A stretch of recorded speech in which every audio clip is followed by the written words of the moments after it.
Hi guys, welcome to this system. Let's first take a look around.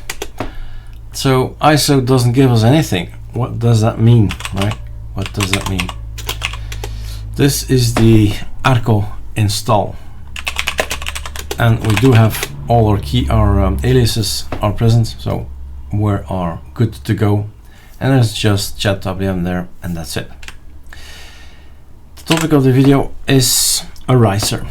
So you can navigate through the Ariser GitHubs, starting maybe from the ariser.eu GitHub, and I wanted to try something, play with something, and I remember I never have told you anything like this, and that is that you've got, if you git clone this thing, this Alice, there is in here, well, I've made my choices, right?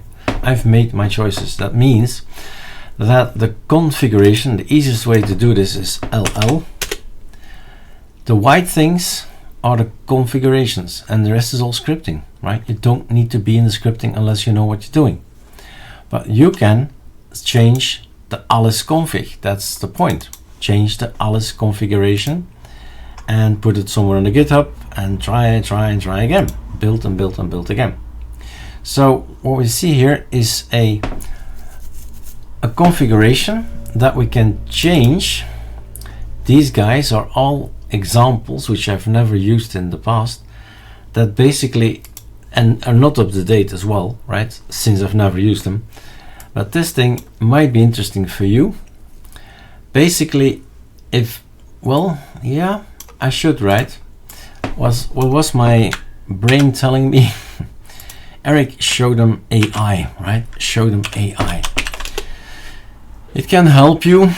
Brave has actually also an AI down here. Leo is here, and you can say this and explain me, right? There's ChatGPT, there's Copilot. Explain this.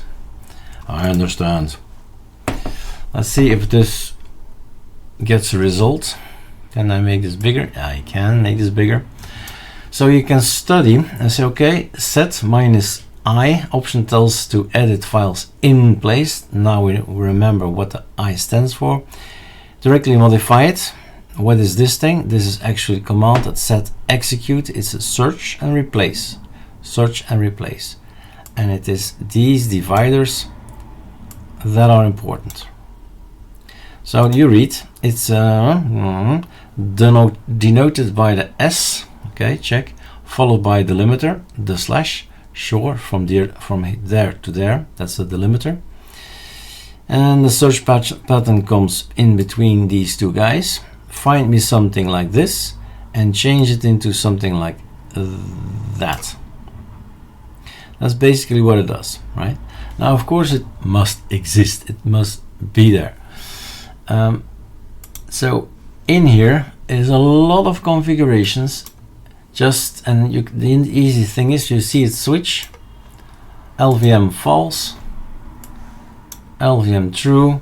So every single thing has a search and replace, basically set, search and replace this by that, replace this by that. And you can always have a look, how do these guys do that, with what settings do they do that, and you can also run it, of course. Now, if we are going to try and run it, always make backups, right? So Control C, Control V is going to change ls.conf, and then we run and we see what we can, which one will we take, whatever, right?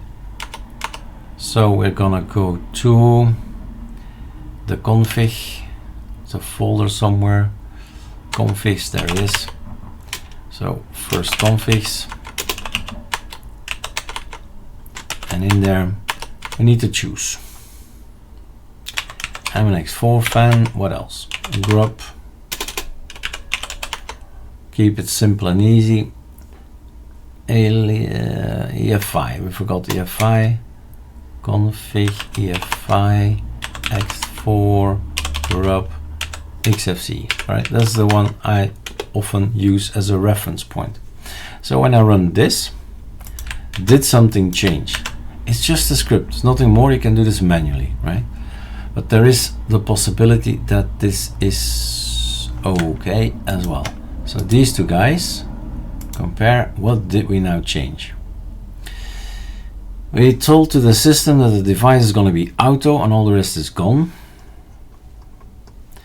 We told them that the password is now ArcoLinux and ArcoLinux, not Eric. ArcoLinux, ArcoLinux, again, root and user, sure. We've decided on grub rather than figure it out on your own, auto. And XFCE is the one that we keep and all the rest is gone. So it's that simple, and it may teach you what to change, right? There are a lot of text here, a lot of explanations here, and lots of video I've made, but it might help to take a look at these configurations, what gets changed, which variables do I need to have an EFI with a partitioning formatting of F2, FS with LUX and LVM with systemd, etc. Right? They're all here. Why not use the advantage and have a look at what specifically needs to be changed to have this particular setup. Like I said, I've never tested them, I don't use them, but it might help people, right, to figure it out. I just figure out what this thing does and make sure that what's in here is what I want, right? And basically often we just have one choice and say, okay, we want this, we want that, we want the trimming to be true, etc., etc. All right, enjoy.